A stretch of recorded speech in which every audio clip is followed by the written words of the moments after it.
देख रहे हैं न्यूज स्टेट। मैं हूं आपके साथ प्रीति भारद्वाज और अब से 30 मिनट बाद देश का आम बजट पेश होने वाला है। संसद भवन में कैबिनेट की बैठक लगातार जारी है। पीएम मोदी, अमित शाह, राजनाथ सिंह बैठक में मौजूद है। कैबिनेट बैठक में बजट पर मोहर लगेगी तो अब से आधे घंटे का इंतजार और है और उसके बाद वित्त मंत्री निर्मला सीतारमण 8वीं बार लगातार बजट पेश करती हुई नजर आएंगे। संसद भवन में कैबिनेट की बैठक लगातार जारी है। प्रधानमंत्री नरेंद्र मोदी से लेकर गृह मंत्री अमित शाह, रक्षा मंत्री राजनाथ सिंह बैठक में मौजूद है और कैबिनेट की बैठक में बजट पर मोहर लगेगी, जिसके बाद सुबह 11 बजे अब निर्मला सीतारमण 8वीं बार यहां पर बजट पेश करती हुई नजर आएंगी।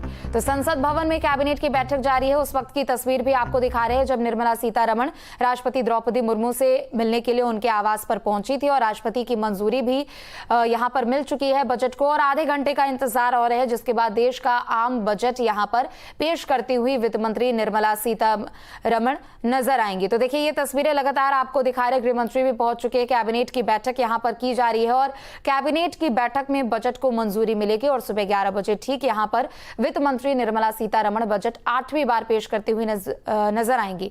दो तस्वीरें हैं आपके सामने। एक तरफ राष्ट्रपति की मंजूरी बजट को मिल चुकी है तो दूसरी तरफ दही चीनी खिलाते हुए राष्ट्रपति द्रौपदी मुर्मू वित्त मंत्री को नजर आ रही है। चूंकि ये एक परंपरा है और किसी भी शुभ कार्य से पहले, अच्छे कार्य से पहले मीठा खिलाने का रिवाज है, तो ऐसे में जब वित्त मंत्री निर्मला सीतारमण यहां राष्ट्रपति भवन पहुंची, जब मंजूरी उनको मिली तो दही चीनी खिलाकर उनका अभिवादन राष्ट्रपति द्रौपदी मुर्मू ने किया और आधे घंटे का समय और है, जिसके बाद यहां पर वित्त मंत्री निर्मला सीतारमण लगातार 8 बार बजट पेश करेंगी। तो संसद भवन में कैबिनेट की बैठक जारी है। 30 मिनट बाद देश का आम बजट पेश होगा। तो बजट को लेकर काफी ज्यादा लोगों को उम्मीदें भी हैं। मिडिल क्लास को खास तौर पर उम्मीदें हैं कि महंगाई से राहत मिल सकती है। युवाओं को लेकर भी यहाँ पर कुछ खास ऐलान बजट में हो सकता है। टैक्स रिजीम को भी लेकर यहाँ पर बड़ी उम्मीद जताई जा रही है। तो कैबिनेट बैठक में बजट को मंजूरी मिल चुकी है। ये बड़ी खबर आपको बता दें, संसद भवन में कैबिनेट की बैठक हुई है और बैठक में बजट को मंजूरी मिल चुकी है। तो अब से 30 मिनट बाद आम बजट पेश होगा। मोदी सरकार के तीसरे कार्यकाल का पहला पूर्ण बजट, जिसे वित्त मंत्री निर्मला सीतारमण पेश करेंगी और लगातार 8वीं बार बजट पेश करेंगी।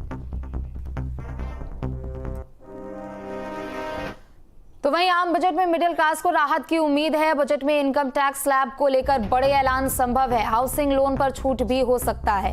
तो देखिए, आम बजट को लेकर लोगों की उम्मीदें लगातार बरकरार हैं। हालांकि आधे घंटे का इंतजार और करना होगा जब वित्त मंत्री यहां पर बजट पेश करते हुए नजर आएंगे। लेकिन बजट से पहले लोगों को उम्मीदें भी हैं कि टैक्स स्लैब में थोड़ी बहुत यहां पर राहत मिल सकती है। बड़े ऐलान हो सकते हैं। हाउसिंग लोन पर भी छूट का ऐलान हो सकता है। इसके अलावा जो महंगाई दर है उसे लेकर सरकार यहां पर बड़ा ऐलान कर सकती है। तो बजट में इनकम टैक्स स्लैब को लेकर बड़े ऐलान संभव है। हाउसिंग लोन पर भी छूट हो सकता है।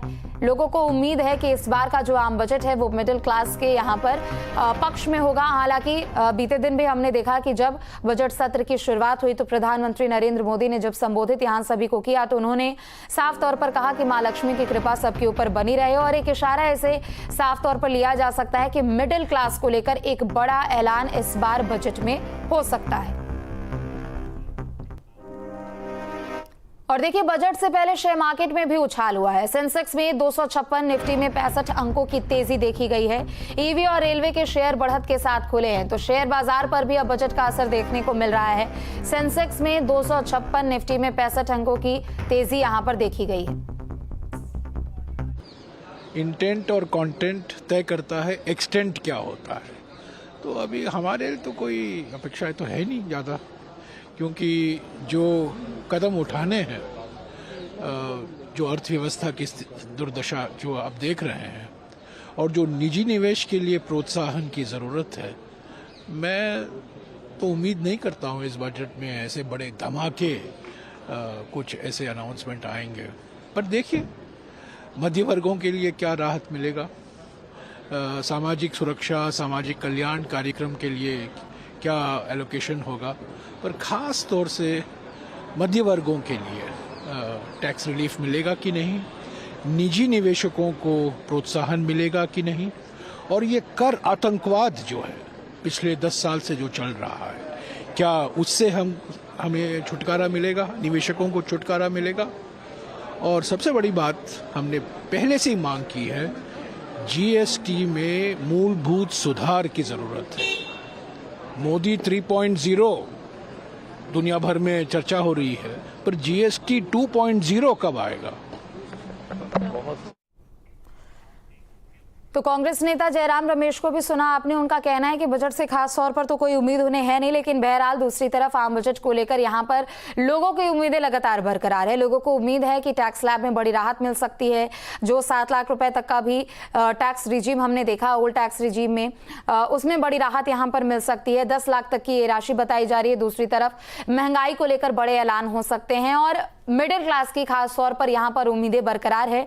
लेकिन देखना होगा जब 11 बजे वित्त मंत्री निर्मला सीतारमण बजट पेश करेंगी तो क्या कुछ बड़े ऐलान यहां पर हो सकते हैं। तो लोगों की उम्मीदें भी लगातार बरकरार है। आधा घंटा का और समय है और ऐसे में इंतजार करना होगा। और चलिए हमारे सहयोगी भी हमारे साथ जुड़ चुके हैं। संदीप भरमरकर हमारे साथ भोपाल से जुड़ चुके हैं और साथ ही अनमोल गुलाटी चंडीगढ़ से जुड़ चुके हैं। संदीप, आपका रुख करते हुए देखिए, आज आम बजट का दिन है, थोड़ा समय और है और ऐसे में लोगों की उम्मीदें भी लगातार बरकरार है। क्या कुछ भोपाल में अभी सुगबुगाहट नजर आ रही हो? क्या लोगों का कहना है यहाँ पर, कैसी उम्मीद वहां पर?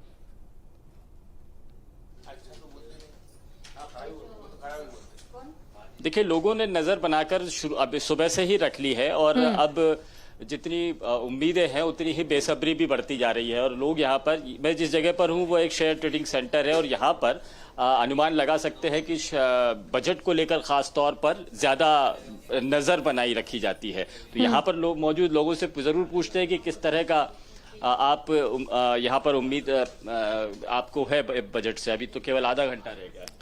बजट से यही उम्मीद है कि जो टैक्स जो है, जिसका जो बजट के खास तौर से जो टैक्स लगा रहे, अब स्लैब का मैटर उठाया जाए तो टैक्स को कम करना चाहिए स्लैब के हिसाब से। और खास तौर से ये खाने पीने की जितनी चीजें जो रोजमर्रा यूज होती है, इंसानों की जो जरूरत जुड़े हुए, इस पे टैक्स हटा ही देना चाहिए, बहुत कम, नहीं बराबर करना चाहिए। क्योंकि रोज यूज, जो खाने पीने की चीजें, जो रेस्टोरेंट जाते हैं वहाँ 18% जीएसटी लेते हैं, इस पे नहीं लगना चाहिए टैक्स। रोज इंसान की जुड़ी हुई लाइफ है, उस पर टैक्स ले रहे हो, क्या मतलब उसका टैक्स का? आप बताइए सब। हमारी तो सरकार से उम्मीद है कि इनकम टैक्स की छूट की सीमा 10 लाख रुपए की जाए और पेट्रोल डीजल पे जो एक्साइज ड्यूटी है सरकार वो कम करे, उससे पेट्रोल डीजल थोड़ा सस्ता हो तो आम जनता को राहत मिले। यही उम्मीद है सरकार से। पेट्रोल डीजल की बात करें, आप बताइए सर, आप कितना? देखिए, हम तो एक आम नागरिक को जो चाहिए इनकम टैक्स की छूट, जैसे उन्होंने बताया कि ठीक है वो सीमा बढ़ाई जाए, इनकम टैक्स का स्लैब कुछ कम किया जाए। खाने पीने की चीजों के अलावा कुछ ऐसी चीजें होती हैं जैसे मेडिकल बिल है, हॉस्पिटल में जाते हैं, वहां पर जो जीएसटी है उसको कम किया जाए। एक तो आम आदमी हॉस्पिटल में जा रहा है तो वैसे ही खर्चा बढ़ रहा है और उस पर भी जीएसटी 18% ले रहे हैं, उसको कम किया जाए, 2-4-5% के स्लैब में लाया जाए।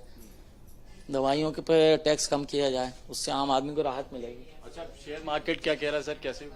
शेयर मार्केट के हिसाब से सोचते तो ये है कि लॉन्ग टर्म कैपिटल गेन का जो स्लैब लास्ट ईयर बढ़ाया था उसको वापस कम करें या फिर उसकी सीमा 1 लाख से बढ़ा के 2 लाख या 2.5 लाख की जाए, ताकि आम आदमी को इन्वेस्टमेंट करने में थोड़ा सा और रुझान बढ़े कि भाई लॉन्ग टर्म अगर मैं रखूंगा तो कैपिटल गेन मुझे ज्यादा नहीं लगेगा। उम्मीदें बनाए रखी नजर है आपकी बजट पर। तो देखिए, भोपाल में इस तरह से उम्मीद लगाकर बैठे हैं बजट से। अब केवल आधे घंटे का वक्त है और बेसब्री भी बढ़ती जा रही है। ठीक है संदीप, आप बने रहे, लौटेंगे आपके पास। अनमोल, आपका रुख करते हुए, लोगों को बहुत उम्मीद है इस बार के बजट